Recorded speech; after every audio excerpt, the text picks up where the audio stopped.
Hello and welcome. मैं विकास राय आप लोगों का स्वागत करता हूं आपके और हमारे खूबसूरत से चैनल एलिक्सिर सर्कल पे, और उम्मीद करता हूं कि आप लोग अच्छे से पढ़ाई कर रहे होंगे। अब हम लोग क्या पढ़ रहे थे, सेल चैप्टर बायो का, जिसमें मैंने most of the topics cover कर दिए हैं। मैंने इस वीडियो को बहुत ही आसान और छोटी बनाने की कोशिश की है और एग्जाम के पॉइंट ऑफ व्यू से सारे टॉपिक्स समझाए हैं, जो कि बहुत ही इंपॉर्टेंट टॉपिक्स हैं। तो मैंने आपको लास्ट वाली वीडियो में सेल वॉल और प्लाज्मा मेम्ब्रेन समझा दिया था। उससे आगे हम लोग बढ़ते हैं। उसके आगे अगला जो टॉपिक है वो है nucleus.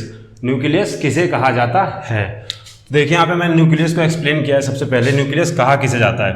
The nucleus is a large and centrally located. Nucleus जो है वो बहुत ही बड़ा होता है और बिल्कुल सेंटर में होता है। जैसे अगर ये माना जाए कि एक सेल है तो न्यूक्लियस जो होता है इसके बिल्कुल सेंट्रल केंद्रक में होता है। केंद्रक कहा जाता है, सेंट्रली केंद्र में बिल्कुल लोकेटेड होता है। दूसरा पॉइंट क्या है यहाँ पे, it is covered up by the two membrane envelope.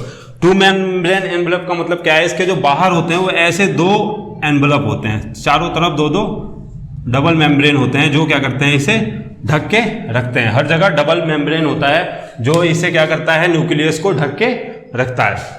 अगला टॉपिक है इट कंट्रोल्स। अगला क्या है, अगला इसके बारे में अगला पॉइंट है it control structure and working of cells. ये क्या करता है, स्ट्रक्चर को और इसके वर्किंग को कंट्रोल करता है। ये कंट्रोल क्यों करता है? क्योंकि न्यूक्लियस जो होता है उसके पास जेनेटिक मटेरियल्स होते हैं, जेनेटिक मटेरियल्स लाइक क्रोमोसोम्स। अब ये आपको समझ में आ गया होगा न्यूक्लियस। अब इसका अगला टॉपिक जो है वो है लाइसोसोम्स। लाइसोसोम्स किसे कहा जाता है? देखिए लाइसोसोम जो होता है वो होता है बहुत ही सिंपल, बहुत ही छोटा होता है और स्पेरिकल सैक लाइक स्ट्रक्चर होता है। इसका बहुत ही छोटा होता है और सिंपल होता है और इसका सैक लाइक स्ट्रक्चर होता है। ये इट कंटेन्स पावरफुल एंजाइम्स। जो लाइसोसोम्स होते हैं उसके अंदर बहुत ही पावरफुल एंजाइम्स होते हैं, जो बने किससे होते हैं? RER से। RER का मतलब है रफ एंडोप्लाज्मिक रेक्टिलम। अब क्या है लाइसोसोम्स का अगला पॉइंट है, it is also called digestive enzymes. इसके जो एंजाइम्स होते हैं बहुत ही पावरफुल होते हैं। पावरफुल क्यों होते हैं?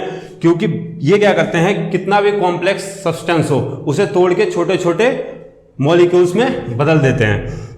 They destroy foreign particles like bacteria, virus and protect cells from bacterial infection। ये क्या करते हैं, बाहर से आए किसी भी बैक्टीरिया और वायरस को खुद ही नष्ट कर देते हैं, खुद ही नष्ट कर देते हैं। और क्या करते हैं, बैक्टीरियल इन्फेक्शन से बचाते हैं किसे? सेल्स को।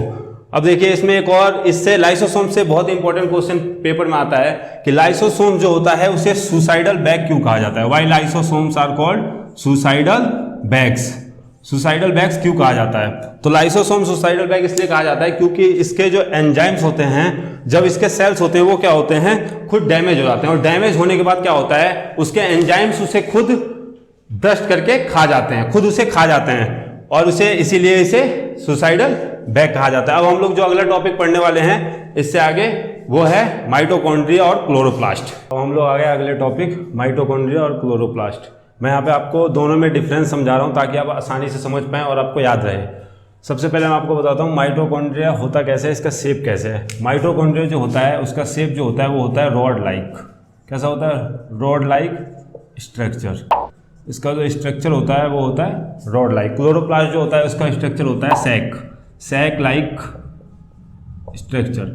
सबसे पहला डिफरेंस है इन दोनों में और सबसे इम्पोर्टेंट भी कह सकते हैं, क्योंकि किसी भी पार्ट को उसके शेप और साइज के हिसाब से ही पहचाना जाता है। तो माइटोकॉन्ड्रिया जो होता है वो होता है रॉड लाइक स्ट्रक्चर, क्लोरोप्लास्ट होता है सैक लाइक स्ट्रक्चर। दूसरी चीज, माइटोकॉन्ड्रिया जो होता है वो घिरा होता है टू मेम्ब्रेन से। जैसा कि मैंने आपको न्यूक्लियस में बताया था कि जो न्यूक्लियस होता है वो हमेशा घिरा होता है दो बाउंडेड मेम्ब्रेन से, ऐसे ही माइटोकॉन्ड्रिया भी घिरा होता है टू बाउंडेड मेम्ब्रेन से। उसके बाद जो ये क्लोरोप्लास्ट होता है वो ग्रीन कलर होता है, इससे ग्रीन कलर होता है और ऐसा भी कह सकते हैं ये पौधे के ग्रीन पार्ट में ही पाया जाता है। Green pigment of chlorophyll is known as chloroplast, ऐसा भी कहा जा सकता है। अब यहाँ पे दूसरा पॉइंट क्या है, माइटोकॉन्ड्रिया में they have their own DNA and ribosomes. बहुत ही स्ट्रॉन्ग होता है माइटोकॉन्ड्रिया, इसके खुद के डीएनए होते हैं और खुद के राइबोसोम्स होते हैं। क्लोरोप्लास्ट जो होता है वो क्या होता है, it is the kitchen of cells. ये क्या होते हैं, सेल्स का किचन होता है, जो क्या करते हैं, ये भी अपना खाना खुद बनाते हैं, इसीलिए थोड़ा एक जैसे हैं। इनका जो खाना होता है वो सेल्स का किचन कहा जाता है क्लोरोप्लास्ट को, क्योंकि ये ज्यादातर क्लोरोप्लास्ट किसमें पाया जाता है, पौधों में। यहाँ पे तीसरा पॉइंट आ गया हम लोग माइटोकॉन्ड्रिया का तीसरा पॉइंट जो है दे मेड ऑन प्रोटीन, इनका ऑन प्रोटीन ही अपना प्रोटीन भी खुद प्रोड्यूस करते हैं। और क्लोरोप्लास्ट जो होता है they made food by photosynthesis, ये अपना भोजन, ये भी अपना भोजन खुद बनाते हैं। दोनों में ज़्यादा डिफरेंस नहीं है। फोटोसिंथेसिस द्वारा क्लोरोप्लास्ट भोजन फूड प्राप्त करता है, जो कि फोटोसिंथेसिस अपना भोजन खुद बनाता है। माइटोकॉन्ड्रिया जो होता है वो कलरलेस होता है और क्लोरोप्लास्ट जो होता है वो ग्रीन कलर होता है। माइटोकॉन्ड्रिया को powerhouse of the cell कहा जाता है, ये क्वेश्चन ही पूछा जाता है।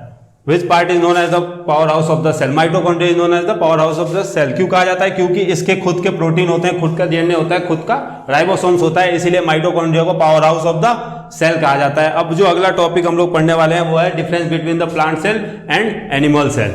चलिए अब हम लोग आ गए अपने अगले टॉपिक प्लांट सेल और एनिमल सेल। यहाँ में मैंने एक्सप्लेन कर दिया plant cell and animal cell को और डिफरेंस भी लिख दिया जिससे आप लोग आसानी से समझ पाएं। तो यहाँ पे सबसे पहले बताया प्लांट सेल जो होता है उसका साइज जो होता है वो बहुत ही बड़ा होता है comparison to animal cell. Animal cell का जो साइज होता है वो बहुत ही छोटा होता है। सेल वॉल जो होता है वो प्लांट सेल में प्रेजेंट होता है और एनिमल सेल में एब्सेंट होता है। यहाँ पे एक बार आपको फिर बता देता हूँ सेल वॉल होता क्या है। सेल वॉल जो होता है वो साइटोप्लाज्म से बना होता है। सेल वॉल के अंदर साइटोप्लाज्म भरे होते हैं, पूरे साइटोप्लाज्म, और वो क्या होता है कवर होता है मेम्ब्रेन से। और सेल वॉल जो होता है परमिएबल होता है, यानी उसके एंटर और एग्जिस्ट करने के लिए किसी की परमिशन की जरूरत नहीं पड़ती, जो कि इसके अपोजिट प्लाज्मा मेम्ब्रेन के बारे में मैंने बताया था कि वो क्या होते हैं सेलेक्टिव परमिएबल होते हैं, जो क्या करते हैं अनवांटेड इंप्यूरिटीज को बाहर जाने देते हैं और किसी भी इंपॉर्टेंट उसे इंपॉर्टेंट चीजों की जरूरत होती है उन्हीं को वो अंदर आने देते हैं, इसीलिए वो सेलेक्टिव परमिएबल होते हैं। लेकिन सेल वॉल जो होता है वो परमिएबल होता है। तो इसके अंदर सेल वॉल जो होता है वो प्रेजेंट होता है, एनिमल सेल में सेल वॉल क्या होता है एब्सेंट होता है।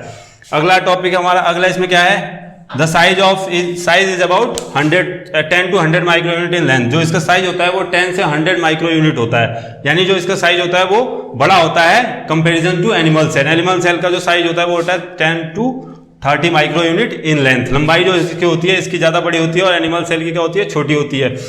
न्यूक्लियस जो होता है वो क्या करता है प्लांट सेल में सेंटर में रहता है, सेंटर ऑफ द सेल। लेकिन एनिमल सेल में जो न्यूक्लियस होता है वो क्या होता है इसके बाहर होता है, जो क्या करता है इससे प्रोटेक्शन देता है। इसका सारा काम प्रोटेक्शन देना होता है एनिमल्स सेल्स में। प्लांट सेल जो होते हैं वो क्या होते हैं बहुत ही सिंपल होते हैं और एनिमल सेल जो होता है वो बहुत ही जटिल होता है, क्योंकि इसके अंदर बहुत सारे ऑर्गेनल्स काम करते हैं, जैसे गोल्गी अपार्टस, सेंट्रोसोम्स और भी बहुत सारे ऑर्गेनल्स होते हैं जो क्या करते हैं एनिमल सेल्स में काम करते हैं। उम्मीद करता हूं कि आप लोगों को ये वीडियो पसंद आई होगी। अगर आप हमारे चैनल पे पहली बार आए हैं तो लाइक सब्सक्राइब शेयर जरूर करें। धन्यवाद।